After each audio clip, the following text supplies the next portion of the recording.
اللہ رب العالمین والصلاة والسلام علی رسولہ الامین وعلی آلہ وصحبہ اجمعین وبعد۔ سورہ رعد آیت نمبر 18 میں اللہ تبارک و تعالیٰ کا ارشاد ہے کہ للذین استجابوا لربہم الحسنى والذین لم يستجیبوا لہ لو ان لهم ما فی الارض جميعا ومثلہ معہ لافتدوا به اولئک لهم سوء الحساب ومأواہم جہنم وبئس المہاد۔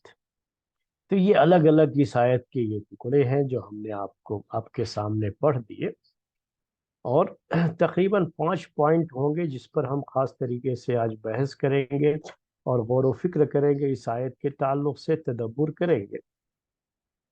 پہلی بات یہ ہے کہ اللہ تبارک و تعالی نے اس کے پہلے والی آیت میں جو بات پیش کی تھی، جو مثال پیش کی تھی، اہل حق کی مثال اور اہل باطل کی مثال، مومنین کی مثال، مشرکین اور کافرین کی مثال، جو اس سے پہلے پیش کی تھی، اب اس کے بعد ان کا انجام کیا ہے، مومنین کا انجام اور ایسے ہی کفار اور مشرکین کا انجام، اس کا ذکر اس آیت کے اندر موجود ہے۔ یہ آپ کے سامنے جو ہے چیز آج آنی ہے۔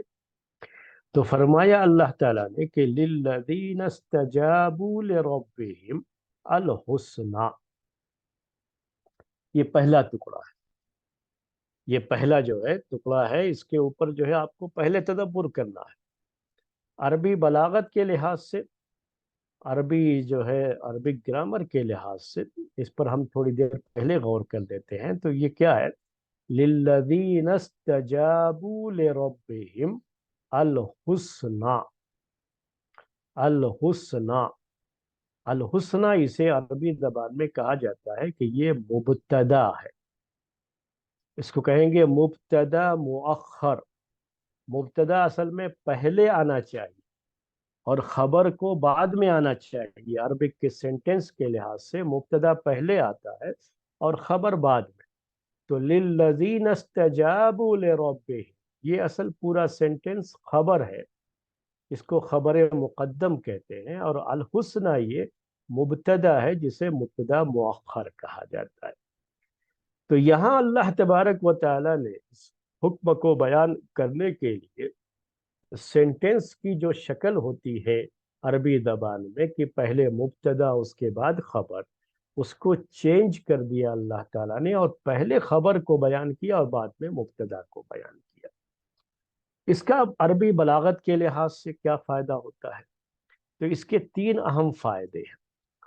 پہلا فائدہ تو یہ ہوتا ہے کہ اس طریقے سے اس میں تاکید پیدا ہوتی ہے، یعنی جملے کے اندر تاکید آ جاتی ہے ان کے تعلق سے، اور ایک طرح سے اس کے اندر حصر کا معنی بھی ہوتا ہے، حصر کا معنی بھی ہوتا ہے۔ اور تیسری بات یہ ہے اس میں کہ یہ جو للذین استجابوا لربہم کہا گیا، تو پہلے ذکر آیا ان لوگوں کا جنہوں نے ایمان کے ساتھ زندگی بسر کی ہے، پہلے ان کا ذکر، اور اس ایمان کے نتیجے میں ان کو یہ جو کامیابی ملنے والی ہے اس کا ذکر بعد میں۔ پہلے ایمان، جب تک ہم اس دنیا میں ہے نا، تو ہمارے لیے اہم چیز کیا ہے کہ پہلے ایمان، اپنے رب کی بات کو قبول کر لینا،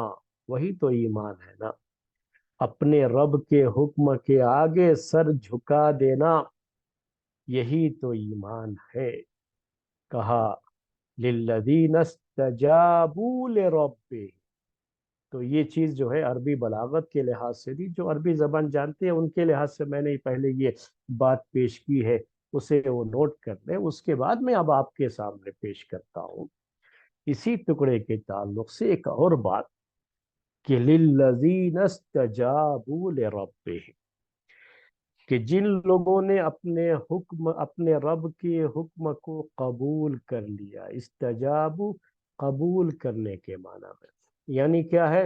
ان کے رب کی جو دعوت تھی ایمان کی طرف دعوت، اس دعوت کو قبول کر لیا۔ توحید کو قبول کر لیا، ایک اللہ کو ماننے والے بن گئے، اور ایک اللہ کے حکم پر سر جھکانے والے بن گئے، اور صرف ایک اللہ کا حکم ماننے والے بن گئے، یہی ہے للذین استجابوا لربہم۔ پہلے جو حق اور باطل کی مثال پیش کی تھی، تو اس مثال کے بعد یہ پیش کیا کہ جو لوگ حق کے دائرے میں، جو لوگ حق کا ساتھ دیے، حق کو قبول کر لیا انہوں نے، وہ حق کیا ہے؟ توحید کی وہ دعوت جو انبیاء کرام لے کر کے اس دنیا میں آئے، اس دعوت کو انہوں نے قبول کر لیا، اپنے رب کے مطیع اور فرما بردار بن گئے، اپنے رب کے حکم کے مطابق، اس کی شریعت کے مطابق زندگی بسر کرنے والے بن گئے۔ یہ ساری چیزیں اس لفظ میں موجود ہے، استجابوا لربہم۔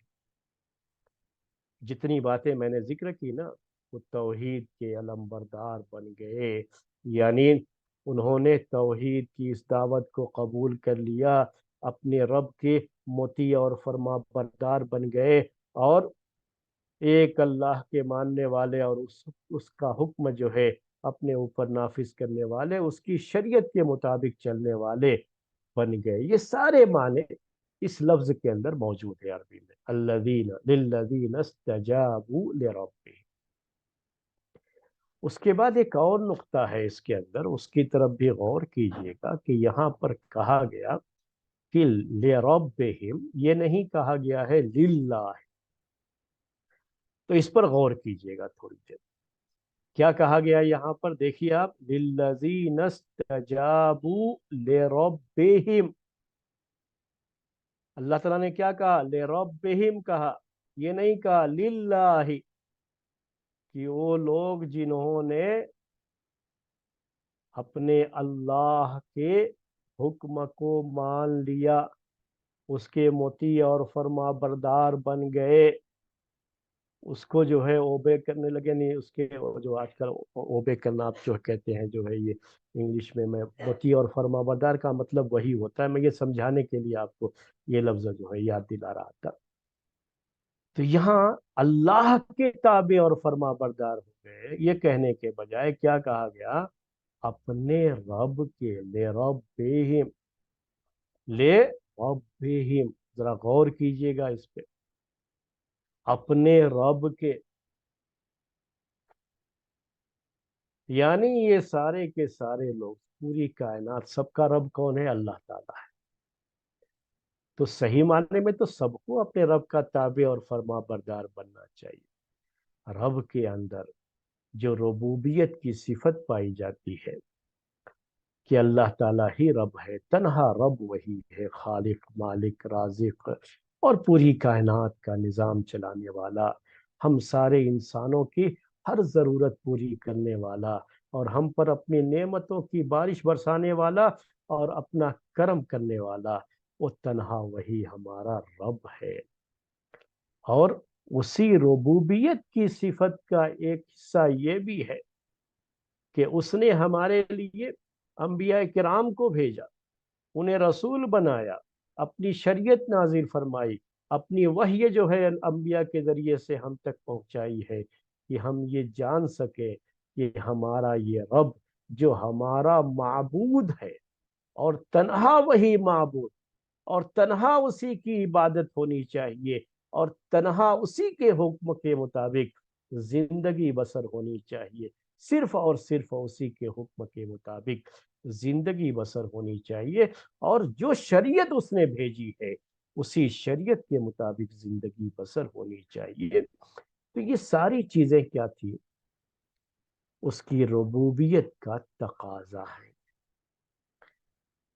اس کے رب ہونے کے یہ تقاضے ہیں۔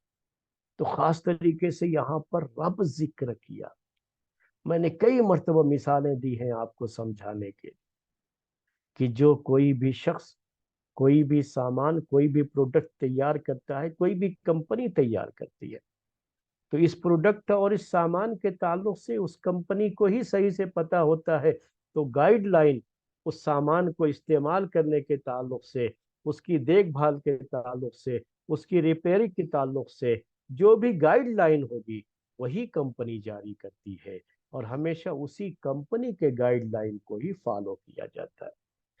تو یوں سمجھ لیجئے کہ ہماری یہ پوری کائنات اور یہ سارے انسان، یہ کیا ہے؟ اللہ تعالیٰ کی تو مخلوق ہے نا، اللہ تعالیٰ کی پروڈکٹ ہے، اللہ تعالیٰ کی مخلوقات ہے، اور یہ جو ہے ان سب کا رب اللہ تعالیٰ ہے۔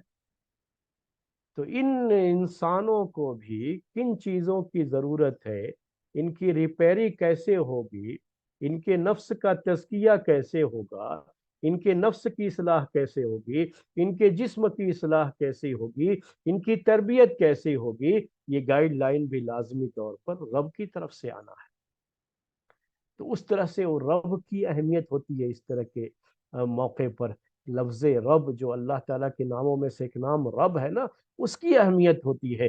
تو اللہ تعالیٰ نے یہاں خاص طریقے سے وہ رب اپنے ناموں میں سے کون سا نام ذکر کیا؟ رب جو ہے ذکر کیا ہے۔ تو یہ میرے بھائیوں سمجھنے کی بات ہوتی ہے، جو ہے یہ چیزیں جو ہے غور کرنے کی باتیں ہوتی ہے جو۔ تو یہ ہے اللہ تعالیٰ نے کیا کہا، للذین استجابوا لربہم الحسنی، کہ جن لوگوں نے اپنے رب کی اطاعت قبول کر لی، اپنے رب کے حکم کے ماتحت ہو گئے، اس کے فرما بردار بن گئے، مطیع اور فرما بردار بن گئے، ان کے لیے کیا ہے؟ الحسنی ہے۔ یہاں نکرہ بھی چل سکتا تھا عربی زبان میں، اگر نکرہ کا مطلب بغیر ال کے صرف حسنہ کہا جائے تو وہ بھی چل سکتا ہے عربک گرامر کے لحاظ سے، لیکن پھر بھی اللہ تعالیٰ نے الحسنہ کہا، جس میں حسر کا معنی ہوتا ہے عربی زبان کے لحاظ سے۔ حسر کا مطلب کیا ہے؟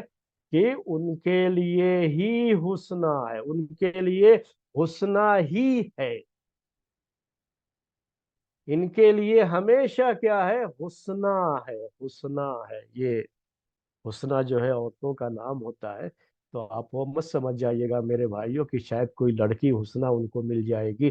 تو یہ حسنہ جو ہے وہاں یہاں پر وہ لڑکی کا مسئلہ نہیں ہے۔ یہ الحسنہ یہ عربی زبان کا لفظ جس کے اندر بھلائی کا معنی ہوتا ہے، اچھائی کا معنی ہوتا ہے، یہ حسنہ۔ تو یہ لفظ جب عربی میں استعمال کیا جاتا ہے نا، تو یہ خاص طریقے سے جنت کے لیے ہوتا ہے۔ یعنی قرآن میں الحسنہ جب کہا جاتا ہے، عربی نہیں بلکہ قرآن کے لیے، قرآن میں تو یہ کیا ہے؟ جنت کے لیے۔ اس آیت کے علاوہ بھی دوسری آیتوں میں بھی یہ جو ہے ذکر ہے الحسنہ، تو یہ کہا گیا ہے تفسیر میں کہ اس سے مراد جنت ہے۔ تو ایسے لوگوں کے لیے کیا ہے؟ جنت ہے، الحسنہ ہے، یعنی جنت ہی ہے، یہ معنی ہوتا ہے عربی لینگویج کے لحاظ سے۔ ان کے لیے جہاں کہیں بھی یہ رہیں گے بھلائی ہی بھلائی ہے، خیر ہی خیر ہے، اللہ تبارک و تعالی کی طرف سے یہ بیان ہے۔ اب غور کر لیجئے اس کے اوپر، بات تو پوری آ گئی۔ اس سے بعد مفسرین نے حسنہ کا معنی یہاں پر دنیا میں اللہ تعالیٰ کی مدد اور آخرت میں جنت دونوں کو شامل مانا ہے، کیونکہ حسنہ کا لفظ ہے تو اس میں یہ ساری چیزیں آ جاتی ہیں اس کے لحاظ سے۔ تو دنیا میں جب تک ہیں تب تک اللہ تعالیٰ کی مدد، اس کی رحمت ان کے شامل حال ہے، اور جب دنیا سے جائیں گے تو جنت ان کے لیے استقبال میں ہوگی، اور جنت ان کا ٹھکانہ ہوگا، وہ حسنہ ہے۔ تو بہرحال یہ ساری چیزیں تو اس میں داخل ہیں، اس میں کوئی شبہ نہیں ہے، اور یہ تفسیر جو ہے صحیح ہے، اور انہی کے لیے خیر دنیا میں رہتے ہوئے میرے بھائی میری بہنوں، یہ تزکیے کا پہلو اس ٹکڑے کے تعلق سے نوٹ کر لیجئے کہ جب آپ اللہ کے ماننے والے ہیں، اللہ کے حکم کے مطابق زندگی بسر کرنے والے ہیں، تو یاد رکھ لیجئے یہ اللہ تعالیٰ کا بیان ہے کہ ایسے لوگوں کے لیے حسنہ ہی ہے، یعنی دنیا میں بھی خیر اور آخرت میں بھی خیر، دنیا میں بھی بھلائی، آخرت میں بھی بھلائی۔ دنیا میں ہو سکتا ہے وقتی طور پر کسی پریشانی میں مبتلا، کسی مصیبت میں مبتلا ہوں، یہی تزکیہ نفس ہے۔ تو یہ نہ سمجھیں کہ یہ دنیا کی یہ پریشانی، یہ مصیبت آپ کے لیے خیر نہیں ہے، نہیں نہیں، یہ آپ کے لیے خیر ہے دنیا، کیونکہ اللہ تعالیٰ کا وعدہ یہی ہے نا کہ ان کے لیے خیر ہے، یہ خیر دنیا میں بھی ہے، یہ حسنہ دنیا میں بھی ہے اور آخرت میں بھی ہے۔ یاد رکھ لیجئے کہ اگر اللہ تعالیٰ نے کسی آزمائش میں ڈال دیا ہے، کسی جو ہے پریشانی میں ڈال دیا ہے، وقتی طور پر دنیا میں کوئی مصیبت ہے آپ کے ساتھ، تو یہ آپ کے لیے اس دنیا میں کیا ہے؟ حسنہ ہے، یہ خیر ہے، یہ بھلائی ہے کہ اس کے ذریعے سے ہی اللہ تعالیٰ جنت میں آپ کے مقام کو اور اونچا کر دیتا ہے۔ کتنا اہم معاملہ ہے میرے بھائیو، ذرا غور کیجیے اس کو۔ دنیا کی پریشانیوں پہ بہت جلدی ہم گھبرا جاتے ہیں نا، تو ایسا نہیں ہے۔ انبیاء کرام کو آپ دیکھتے ہیں نا کہ کتنی انہوں نے تکلیفیں برداشت کی ہیں۔ دنیا کی زندگی ان کے لیے کوئی پھولوں کی سیج نہیں رہی ہے، انبیاء کرام کے لیے ان کے لیے کانٹوں بھری زندگی رہی ہے۔ یہ بڑی تکلیفیں برداشت کی ہیں انہوں نے، اور اس سے اللہ تعالیٰ ان کے مقام کو جنت میں بہت اونچا کرے گا۔ تو مومن دنیا میں جیسے بھی وہ رہتا ہے نا، وہ اس کے لیے خیر ہے۔ آپ کسی بھی پریشانی کے وقت میں اگر آپ ہیں تو یاد رکھ لیجئے، اپنی اس ایمانی قوت کو بڑھا دیجئے کہ اللہ تعالیٰ نے یہ خیر ہے جو ہمارے لیے رکھا ہے۔ ہمیشہ اپنے رب سے عافیت طلب کرنا چاہیے، دعائیں کرنی چاہیے کہ وہ ہمیں عافیت میں رکھے، اور جو ہے دنیا کی کسی بھی آزمائش میں وہ ہمیں کھرا اترنے کی توفیق دے، اور ہمیں پریشانیوں سے، مصیبتوں سے دور رکھے۔ اس سے عافیت طلب کرنی چاہیے، لیکن اگر کبھی اس طرح کے حالات کا سامنا ہوتا ہے تو مومن اس سے گھبراتا نہیں ہے، کیونکہ اسے پتا ہے کہ اس کے رب نے کہا ہے۔ رب نے کیا کہا ہے؟ لِلَّذِينَ اسْتَجَابُوا لِرَبِّهِمْ الْحُسْنَى، کہ جنہوں نے اپنے رب کی دعوت کو قبول کر لیا، اپنے رب کے مطیع اور فرما بردار بن گئے، ان کے لیے تو خیر ہی خیر ہے، بھلائی ہی بھلائی ہے، اس دنیا میں بھی اور آخرت کی زندگی میں بھی۔ تو اس سے انسان کو صبر آتا ہے۔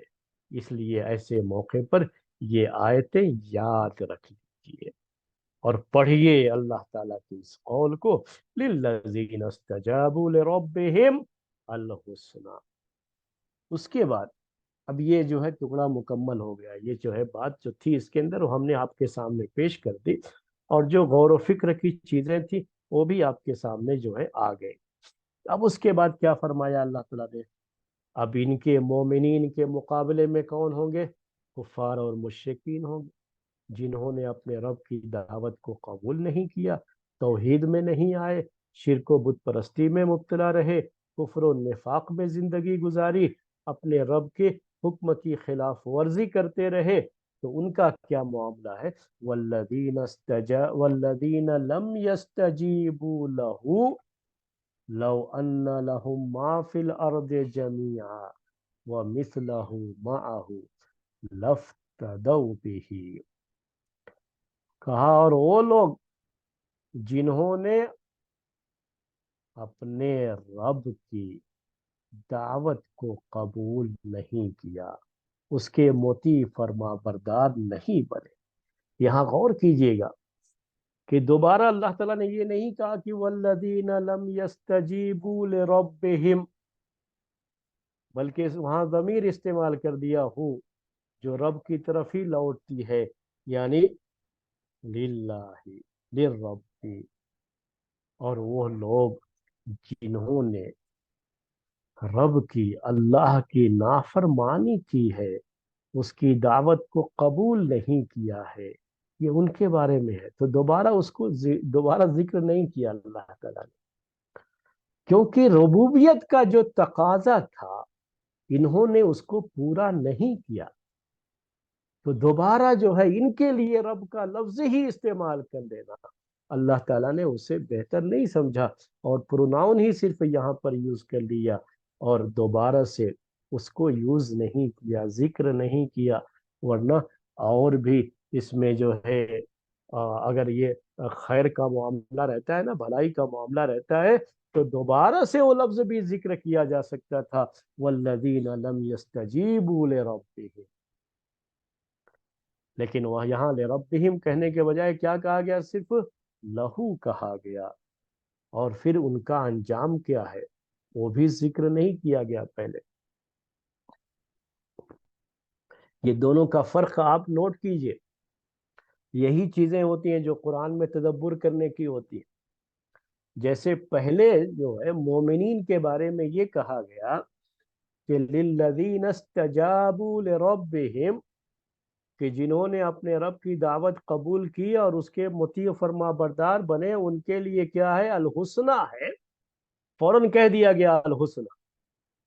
یہاں پر وہ نہیں ذکر کیا گیا والذین لم یستجیبوا لہ، اور وہ لوگ جنہوں نے اپنے رب کی دعوت کو قبول نہیں کیا اور وہ اس کے مطیع اور فرما بردار نہیں بنے، ان کے لیے کیا ہے؟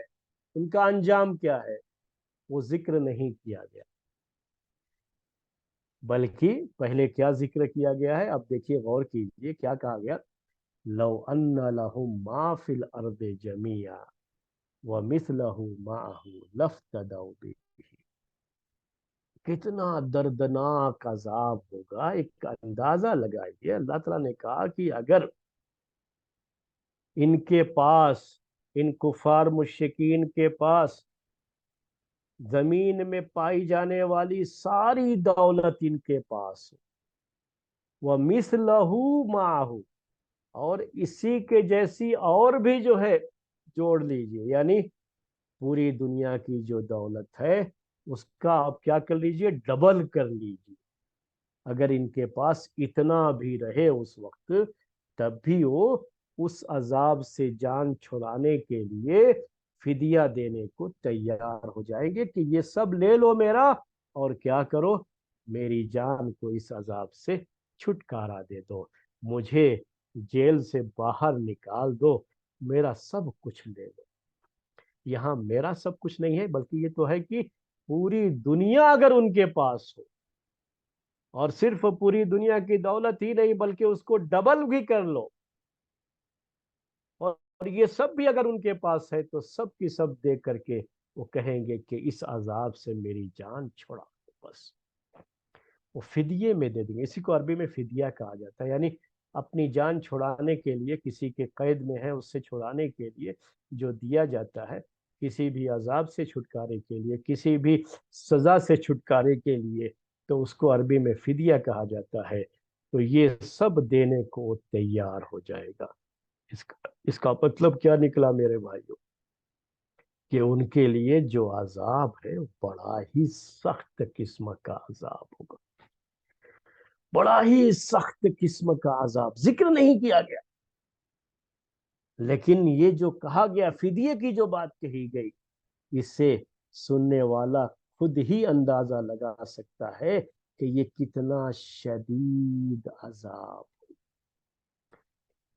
کہ دنیا کا مالدار آدمی کی بات نہیں کر رہا ہوں میں، یہ یا قرآن نے کسی مالدار آدمی کی بات نہیں کہی ہے کہ اپنا سب کچھ دے کر کے بس مجھے کسی طرح سے اس عذاب سے چھٹکارا دے دو، یہ سب بات نہیں ہے اس کے اندر۔ یہاں تو یہ ہے کہ پوری دنیا کی دولت میرے بھائی، پوری دنیا کی دولت کتنی ہے یہ تو کوئی جانتا بھی نہیں، کسی کو پتا ہے؟ اور اس میں بھی اللہ تعالیٰ نے کہا ڈبل کر دو اس کو۔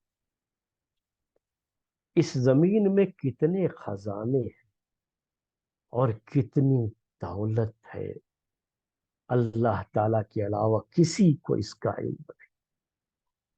یہاں یہ دنیا یا دنیا کی دولت مقصود نہیں ہے بیان کرنا، مقصود یہ ہے کہ آدمی اس وقت اس کے پاس جو کچھ بھی رہے اور چاہے جتنا بھی زیادہ ہو، وہ سب کچھ دے کر کے اس عذاب سے چھٹکارے کی کوشش کرے گا۔ اور سب کچھ دے کر کے بس کسی طرح سے اس عذاب سے چھٹکارا مل جائے، بچاؤ ہو جائے، اسی کی کوشش کرے گا۔ تو اس سے آپ کو اندازہ ہو لگانا ہے کہ وہ کتنا دردناک عذاب ہوگا۔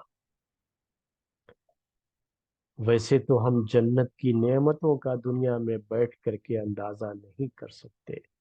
اللہ کے رسول صلی اللہ علیہ وسلم کہتے ہیں کہ ما لا عین رات ولا اذن سمعت ولا خاطر علی قلب بشر، کہ یہ وہ نعمتیں ہیں جو کبھی کسی آنکھ نے دیکھی نہیں ہوگی، کان نے سنا نہیں ہوگا، کبھی دل میں ویسا خیال بھی نہیں آیا ہوگا۔ یہی حال جہنم کے عذاب کا بھی ہے، کہ جہنم کا یہ عذاب کتنا سخت ہوگا، کیا حالت ہوگی اس وقت، اس کا تصور بھی ہم اس دنیا میں بیٹھ کر کے نہیں کر سکتے۔ ایک معمولی ہلکی سی جھلک کے لیے تصور میں، کہ یوں سوچ لو کہ آدمی کے پاس اگر یہ پوری دنیا اور اس سے بھی ڈبل جو ہے اگر اس کے پاس ہو اس وقت، تو سب کچھ دے کر کے وہ اس عذاب سے بچنا چاہے گا۔ تو اس عذاب کی شدت کا تھوڑا اندازہ کر لو، مکمل تو نہیں ہوگا لیکن تھوڑا کیا ہے اندازہ۔ اللہ تعالیٰ نے یہاں یہ ذکر کیا پہلے والی آیت کا اور اس آیت کا فرق، یہ آیت تو ایک ہی ہے، پہلے والے ٹکڑے کا جس کا تعلق مومنین سے تھا، جہاں الحسنہ کہہ دیا گیا، یہاں کچھ بھی اس کے بارے میں نہیں کہا گیا، صرف ایک اندازہ، ہلکا سا اندازہ اور تصور قائم کرنے کے لیے، اس کی شدت کو سوچنے کے لیے یہ کہہ دیا گیا کہ اگر ان کفار مشرکین کے ہاتھوں میں پوری دنیا اور اس سے بھی ڈبل بھی ہو تو سب کچھ اپنا دے کر کے اپنی جان اس عذاب سے چھڑانا چاہیں گے۔ یہ شدت کا اندازہ میرے بھائیوں ہو گیا ہے۔ اب جو ہے ذرا اب غور کیجئے، جو ہے میں یہی تدبر کی بات کہتا رہتا ہوں، یہی تزکیہ نفس کا معاملہ ہے میرے بھائی، اور اسی لیے جو ہے یہ درس ہوتا ہے، یہ نفس کا تزکیہ، اس کے ذریعے سے ایمان کو جو ہے جلا ملتی ہے، ایمان میں تازگی آتی ہے، ایمان بڑھ جاتا ہے۔ جب بھی جو ہے آپ اس درس کے بعد اپنے جو ہے گھروں میں ہوتے ہی ہیں، لیکن جب اس درس کو آپ جو ہے سن لیتے ہیں تو یقیناً ایمان بڑھ جاتا ہے، ایمان میں تازگی آ جاتی ہے، اور یہی مقصد ہے اس درس کا، اسی کو تزکیہ نفس کہتے ہیں۔ سوچئے میرے بھائیوں تھوڑی دیر کے لیے، کیا ہے وہ کہ دنیا، اسی دنیا کے لیے، دنیا کی معمولی سی جو ہے، معمولی سی اس کی دولت کے لیے انسان اپنے ایمان کا سودا کر دے، اپنے ایمان کو چھوڑ دے۔ اگر معمولی سی کہیں کوئی جو ہے خراش آ جائے، کوئی تکلیف ہو، آزمائش کا کوئی معاملہ ہو، اور اس سے گھبرا کر کے اللہ کے حکم کو چھوڑ دے، اور اللہ کے حکم کو چھوڑ کر کے اللہ کا نافرمان بندہ بن جائے، کس کے لیے؟ معمولی سی دنیا کی چیزوں کے لیے، تو کیا ہے، کیا فائدہ ہے اس کو اس کا؟ جبکہ قیامت کے دن ایسا ہو جائے گا کہ وہ یہ دنیا کی معمولی دولت کیا، یہ پوری دنیا اور اس سے بھی ڈبل مان لو تو سب کچھ دے کر کے اس عذاب سے بچنا چاہے گا۔ تو ہم یہ معمولی دولت کے لیے اس عذاب کو خریدے دنیا میں، یہ کتنی گھاٹے کی بات ہے، یہ کتنے نقصان کی بات ہے کہ آدمی دنیا کی معمولی جو ہے دولت کے لیے، ایک گز زمین کے لیے، یا یہ کہ چند پیسوں کے لیے، کھن کھناتے سکوں کے لیے اپنے رب کا نافرمان بن جائے اور آخرت کی پرواہ نہ کرے، تو کیا صورتحال ہے کہ اس دن تو سب کچھ قربان کرنا چاہیں گے تو بھی ہاتھ میں کچھ رہے گا نہیں۔ ایسا نہیں ہے کہ ان کو یہ مل جائے گا اور یہ جو ہے وہاں پر پیش کر کے اپنے آپ کو اس سے بچا لیں گے، تو وہاں ہاتھ میں کچھ نہیں رہے گا۔ جو کچھ ہاتھ میں ہے نا وہ اس دنیا میں ہی ہے، اور یہیں رہتے ہوئے ہمیں اس دردناک عذاب سے بچنے کے جتن کرنا ہے، پوری دنیا اور اس سے بھی ڈبل خرچ کر کے اس عذاب سے چھٹکارا مل جائے، وہ خواہش اس دن کی۔ ارے بھائی صاحب، آج کے اس دور میں تو تھوڑا سا ہی اللہ کے راستے میں خرچ کر کے اس جہنم کی آگ سے بچنے کا سامان کر لو کہ اتقوا النار ولو بشق تمرہ۔ حدیث میں کیا آتا ہے؟ اتقوا النار ولو بشق تمرہ، کہ جہنم کی آگ سے بچو، چاہے ایک کھجور کا ٹکڑا ہی اللہ کے راستے میں خرچ کر کے اگر بچ سکتے ہیں تو بچو۔ یہی ہے تزکیہ میرے بھائی۔ ابھی کیا ہے ان کے بارے میں؟ اب آگے دیکھیے، یہ تو مسئلہ ہو گیا یہاں تک، آگے کیا کہا اللہ تعالیٰ نے، ابھی اور نوٹ کیجئے گا۔ اولئک لہم سوء الحساب۔ وہاں تو شروع میں کیا کہہ دیا تھا پہلے جو ہے مومنین کے بارے میں کہ للذین استجابوا لربہم والحسنى، یعنی الحسنى، یہ کہہ دیا، ختم ہو گیا بس، الحسنى کہا اس کے بعد ختم۔ لیکن ان کفار مشرکین کے بارے میں انداز بالکل الگ ہے۔ یہاں یہ نہیں کہا وَلِلَّذِينَ لَمْ يَسْتَجِيبُوا، کہا وَالَّذِينَ لَمْ يَسْتَجِيبُوا لَهُ، لربہم نہیں کہا، لہو کہا، ضمیر یوز کیا، کیونکہ ضمیر یوز کرنا ہوتا ہے، کوئی مسئلہ نہیں ہے اس کا۔ پھر فوراً ان کے عذاب کا ذکر نہیں کیا، بلکہ اس عذاب کی شدت کو محسوس کریں اس کا ذکر کیا کہ سب کچھ رہے گا اس کے پاس اگر اس وقت، تو سب کچھ قربان کرنے کے لیے تیار ہو جائے گا۔ کیا کہا لیکن اس کے بعد؟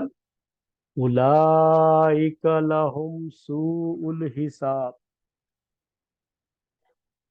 غور کیجئے گا ذرا، عربی زبان جو لوگ جانتے ہیں ان سے زیادہ جو ہے توجہ چاہوں گا اس پر۔ کیا کہا؟ اولئک لہم سوء الحساب۔ اولئک استعمال کیا گیا، اوپر جو والذین آیا ہوا تھا یہ انہی کے بارے میں بات ہے۔ اولئک کے بغیر بھی یہ جو ہے حکم بیان کیا جا سکتا ہے، یعنی عربک کے لینگویج کے لحاظ سے اولئک نہیں بھی یوز کریں گے تو کیا ہوگا، معنی جو ہے ترتیب کیا ہوگی؟ والذین لم یستجیبوا لہ لہم سوء الحساب، لہم سوء الحساب۔ اولئک کے بغیر بھی یہ چیز صحیح ہے عربی زبان۔ اسی طرح سے جو ہے یہاں جو کہا گیا لہم سوء الحساب، اس کے بجائے اسی لام کو وہاں پر استعمال کر لیں گے وللذین، جیسے پہلے آیا تھا للذین استجابوا لربہم الحسنى، ایسے ہی اس میں بھی ہوگا وللذین لم یستجیبوا لہ سوء الحساب، یعنی لہم کو بھی چھوڑ کر کے صرف سوء الحساب کہا جائے تو بھی کیا ہے، وہی معنی ہوگا، معنی جو ہے وہی آتا ہے، یہی ترتیب بنتی ہے عربک لینگویج کے لحاظ سے۔ لیکن اللہ تعالیٰ نے یہاں اولئک پہلے استعمال، پھر لہم کہا، اس کے بعد کہا سوء الحساب۔ یہ نوٹ کرنے کی باتیں ہوتی ہیں، اسی لیے ان چیزوں کو سمجھنے کے لیے عربی زبان جاننا، یہ بار بار جو بات آتے ہیں لیکن آپ کے سامنے، تو یہ اہمیت ہوتی ہے پھر عربی زبان کی۔ کیا کہا؟ اولئک لہم سوء الحساب، والذین لم یستجیبوا پہلے آیا ہوا تھا، ان کا ذکر آ چکا ہے اسی سے پہلے، تو دوبارہ اولئک کہنے کی ویسی ضرورت نہیں ہوتی ہے عربک لینگویج قواعد اور گرامر کے لحاظ سے، لیکن بلاغت کے لحاظ سے کیا ہے، اس کو پھر ذکر کیا گیا اولئک، یعنی اور تاکید پیدا کرنے کے لیے، ہاں یہ لوگ جنہوں نے اپنے رب کی نافرمانی کی ہے اور اس کی جو اطاعت اور فرما برداری نہیں کی ہے، اس کی توحید کی دعوت کو قبول نہیں کیا ہے نا، یہ لوگ پھر سے کہا گیا یہ لوگ، ان کے لیے کیا ہے، پھر کہا گیا اولئک لہم، یہاں پھر وہی کہا گیا لہم پہلے، سوء الحساب بعد میں رکھا گیا ہے، یعنی سوء الحساب یہ مبتدا ہے، لہم خبر، یہ جو ہے جملے میں اس کے بعد یہ دونوں مل کر کے پھر اولائی کا جو ہے نا اس کی خبر بن جاتے ہیں. یہ عربک لینگویج کے لحاظ سے یہ ترتیب ہے اس کی. کہا اولئک لہم سوء الحساب، یہ لوگ ہیں انہی کے لیے ہی برا حساب ہے، انہی کے لیے برا حساب ہے. یہ اردو میں کہنا ہو تو ہم ایسے کہیں گے جی. یہ جو ہے اللہ تبارک و تعالیٰ کا یہ بیان ہے، یہ وہ لوگ ہیں جن کے لیے ہی برا حساب. میں اردو میں کہنے کی کوشش کر رہا ہوں، حالانکہ دوسری کسی لینگویج میں ترجمہ آپ کر سکتے ہیں، لیکن یہ پوری جو بلاغت عربی کی ہے نا وہ کسی اور زبان میں آپ بیان نہیں کر سکتے. اسی لیے ترجمے سے پوری باتیں نہیں آتی ہے کبھی. تو کیا ہوا معنی اس کا؟ پھر سے آئیے. اولئک لہم سوء الحساب، وہی لوگ ہیں جن کے لیے ہی برا حساب ہے. وہی لوگ ہیں کہ ان کے لیے ہی برا حساب.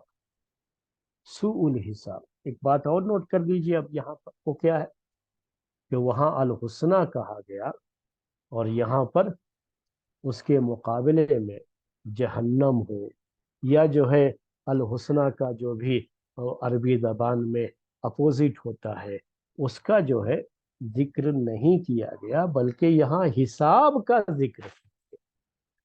سوء الحساب کہا گیا، برا حساب ہے. یہ بھی نوٹ کر لیجیے، اس میں فرق ہے دونوں میں اس طرح سے.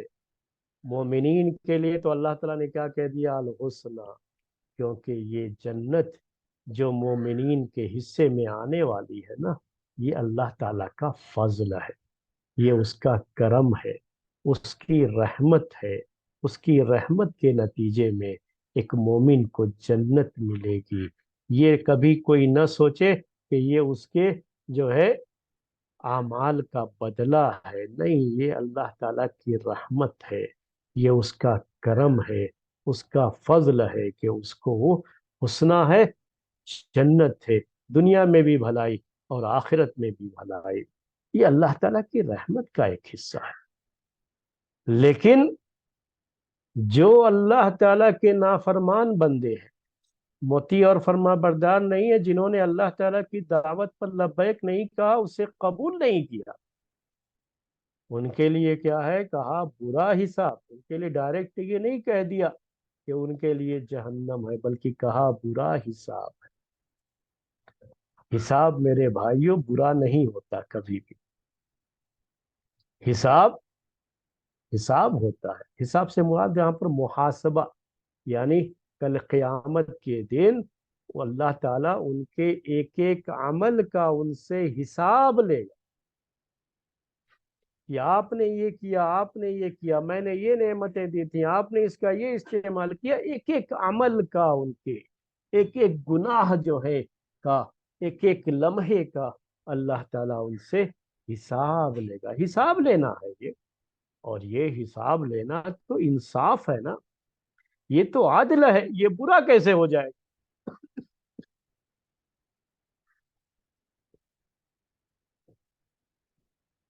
اس پہ غور کیجئے گا ذرا. کیا کہا اللہ تعالیٰ نے؟ ان کے لیے کیا ہے؟ سوء الحساب.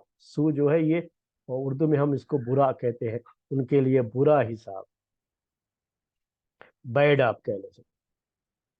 میں نے آپ سے کہا کہ حساب لینا، کسی کو کچھ بھی جو ہے آپ ذمہ داری دے کر کے اس سے اس کا حساب کتاب لینا، یا آپ نے کیا کیا، کیسے کیا، اس سے ایک ایک جو ہے سوال کرنا، پوچھنا اس سے، تو یہ اچھا اور برا نہیں ہوتا ہے. یہ کیا ہوتا ہے؟ یہ تو انصاف ہے. انصاف کا تقاضا ہے کہ حساب ایک ایک چیز کا لیا جائے. لیکن پھر بھی سوء الحساب کہا. کیوں؟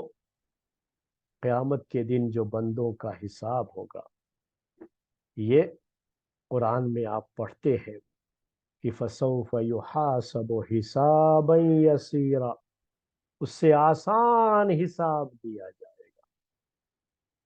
آسان حساب، حسابًا یسیرا سنتے رہتے ہیں نا آپ، پڑھتے رہتے ہیں، قرآن میں بھی ہے، حدیثوں میں بھی ہے. اور یہ بھی آپ سنتے رہتے ہیں کہ بغیر حساب کتاب کے جنت میں داخل کر دیا جائے گا۔ ایسے بھی اللہ تعالیٰ کے خوش نصیب بندے ہیں جن کو اللہ تعالیٰ بغیر حساب کتاب کے، حدیث میں یہ بھی آیا ہوا ہے، جنت میں داخل کر دے گا۔ اور یہاں کہا گیا برا حساب۔ یہ برا حساب کیا ہے؟ برا حساب، یہ کوئی ان کے ساتھ برائی نہیں ہے، حساب میں کوئی برائی نہیں ہے، بلکہ کیا ہے کہ جو ان سے حساب لیا جائے گا نا، بڑا سخت حساب ہوگا، ایک ایک چیز کا، ایک ایک گناہ کا ان کے سامنے وہ ساری چیزیں آئیں گی۔ ایک ایک چیز جو ہے زندگی کی، ایک ایک لمحہ جو ہے ان کے سامنے پیش کر دیا جائے گا۔ اور کیا کہتے ہیں اس کو، قرآن میں کیا کہا گیا ہے کہ ما لہذا الکتاب لا یغادر صغیرۃ ولا کبیرۃ الا احصاها۔ کہ کیا بات ہے کہ یہ کتاب کیا، یہ کتاب وہی نام اعمال جس میں بندوں کی ایک ایک چیز نوٹ کی گئی ہے۔ یہ کتاب جب ان کی زندگی کی یہ کھلی کتاب ان کے سامنے پیش کر دی جائے گی تو کیا کہیں گے کہ چھوٹی ہو یا بڑی ہو، کوئی بھی چیز اس کتاب نے چھوڑا نہیں ہے۔ تو یہی برا حساب ہے، یاد رکھیں۔ یہ جو برا حساب یہاں کہا گیا یہ یہی ہے۔ مطلب اس کا کیا ہے؟ حساب برا نہیں ہے، بلکہ مطلب کیا ہے کہ ان کے حق میں یہ چیز ہو جائے گی کہ ان سے ایک ایک گناہ کا، ایک ایک لمحے کا حساب، کوئی چیز چھوڑی نہیں گئی ان کی، ایک ایک چیز جو ہے اس کے بارے میں ان سے سوال۔ تو یہ حساب ان کے لیے بڑا ہی برا ثابت ہوگا، ورنہ وہ تو انصاف ہے اللہ تعالیٰ کا، عدل ہے اللہ تعالیٰ کا۔ وہ انصاف فرمائے گا، عدل فرمائے گا، اور اس عدل کے نتیجے میں ان سے پہلے ہی کہہ دیا اس نے کہ اللہ تعالیٰ نے ہر چیز کو لکھنے کا فرشتوں کو حکم دے رکھا ہے نا، پورا ریکارڈ تیار ہو رہا ہے، یہ ساری چیزیں پہلے سے بیان کی جا چکی ہیں، تو ان کا پورا ریکارڈ ہی ان کے سامنے پیش کر دیا جائے گا، ایک ایک چیز کا ان سے حساب لیا جائے گا، جو ان کے لیے بہت برا حساب ہوگا۔ اور حدیث میں یہ آتا ہے کہ وَأَمَّا مَن نُوقِشَ فَقَدْ عُذِّبَ، کہ جس سے بھی قیامت کے دن، کل قیامت کے دن حساب کے وقت میں جس کسی سے بھی سوال کر دیا گیا کہ یہ تم نے کیا کیا، یہ کیوں کیا، ایسا کیوں ہوا، جس کو عربی میں نقاش کہتے ہیں، مناقشہ کہتے ہیں، اگر اس کے پوچھ گچھ کر لی گئی تو پھر عذاب، اس کے لیے عذاب یقینی ہے۔ یہ ہے میرے بھائی جو انصاف ہے، یہ کوئی برا حساب نہیں ہے، وہ اللہ تعالیٰ کا انصاف ہے، لیکن اس کے حق میں یہ کیا ہوگا؟ برا حساب ثابت ہوگا، کیونکہ اس نے اپنے رب کی نافرمانی کی، اپنے رب کی دعوت کو قبول نہیں کیا، اس کا مطیع فرما بردار نہیں بنا، تو کل قیامت کے دن اسے ایک ایک پائی کا، ایک ایک لمحے کا، اور دنیا میں کیے گئے ایک ایک عمل کا حساب دینا ہوگا، جو اس کے حق میں بہت ہی برا حساب ثابت ہوگا۔ کیوں برا حساب ثابت ہوگا؟ کہ اسی کے نتیجے میں پھر اس کے لیے جہنم کا فیصلہ ہوگا، اسی لیے اس کے حق میں یہ برا حساب ہے۔ اسی کو پھر آگے کہہ دیا، دیکھیے ترتیب کتنی عمدہ ہے قرآن کی جو ہے۔ پھر آگے کیا کہہ دیا گیا اسی کے بعد؟ وَمَأْوَاهُمْ جَهَنَّمْ، اور ان کا ٹھکانہ جہنم ہے۔ وَمَأْوَاهُمْ جَهَنَّمْ، یہاں پر بھی غور کر لیجئے گا تھوڑا عربک لینگویج کے لحاظ سے۔ میں نے اردو میں معنی کیا کیا؟ ان کا ٹھکانہ، ان کے رہنے کی جگہ، ماوا کہتے ہیں عربی میں اسے، وہ جہنم ہے۔ اس حساب کے نتیجے میں ان کے لیے کیا ہے؟ جہنم کا فیصلہ ہوگا۔ اللہ تعالیٰ کا انصاف ہے، یہ اللہ تعالیٰ کی رحمت نہیں ہوگی ان کے ساتھ، وہاں پہ صرف انصاف ہوگا اللہ تعالیٰ کا، اور وہ حساب وہی سخت عذاب ہے جو ان کے ساتھ جو ہے، یعنی سخت حساب لیا جائے گا، ایک ایک چیز کا، ایک ایک پائی کا حساب لیا جائے گا، اور ظاہر سی بات ہے کہ وہ اپنے ان گناہوں کے لیے کوئی بھی جو ہے وہ ایکسکیوز نہیں لا پائیں گے، اور ان کے لیے جہنم کا عذاب ہوگا۔ تو کیا کہا؟ وَمَأْوَاهُمْ جہنم، ان کا ٹھکانہ جہنم ہے۔ میں نے کہا گیا یہاں پر یہ نہیں کہا گیا جیسے اوپر تھا کہ لِلَّذِينَ اسْتَجَابُوا لِرَبِّهِمْ الْحُسْنَى، کہ ان کے لیے جنہوں نے اپنے رب کی اطاعت کی ہے، اس کی دعوت قبول کی ہے، حسنہ ہے۔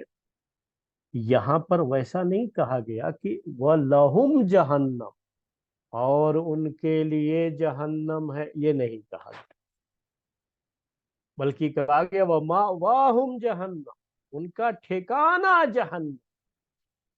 کیونکہ اگر یہ کہا جائے کہ وَلَهُمْ جہنم تو کیا معنی ہو سکتا ہے؟ ان کے لیے جہنم ہے، لیکن ہو سکتا ہے کہ جو ہے ٹھیک ہے وہ جہنم میں گئے لیکن بعد میں نکال دیے گئے، بعد میں جہنم ہی ختم کر دی جائے، یہ سب گنجائش اس کے اندر نکلتی ہے اس کے بعد۔ اگر یہ کہا جائے وَلَهُمْ جہنم، لیکن یہاں کہا گیا مَأْوَاهُمْ جہنم، ان کا ٹھکانہ جہنم، یعنی ان کے لیے بس اب وہی جگہ ہے، اس کے علاوہ ان کی اور کوئی جگہ نہیں، بس ان کا ٹھکانہ اب وہی ہے۔ اور اس کے بعد اس جہنم کے تعلق سے ایک آخری بات کیا کہہ دی؟ وَبِئْسَ الْمِہَادُ، اور یہ کتنی بری جگہ ہے، کتنی بری جگہ ہے۔ اللہ تعالی ہم سب کو جہنم کے عذاب سے محفوظ رکھے، اللہ تعالی ہم سب کا حساب آسان فرمائے، اور ہم سب کا ٹھکانہ جنت بنائے۔ جب تک ہم دنیا میں رہے اللہ تعالی اسلام پر، ایمان پر باقی رکھے، اور ہمیشہ اپنا مطیع اور فرما بردار بنا کر کے رکھے۔ جب بھی ہم دنیا سے رخصت ہو تو ہماری زبان پر کلمہ لا الہ الا اللہ جاری ہو۔ آمین۔ سبحان ربک رب العزت عما یصفون، وسلام علی المرسلین، والحمد للہ رب العالمین۔ سبحانک اللہم وبحمدک، اشہد ان لا الہ الا انت، استغفرک واتوب الیک۔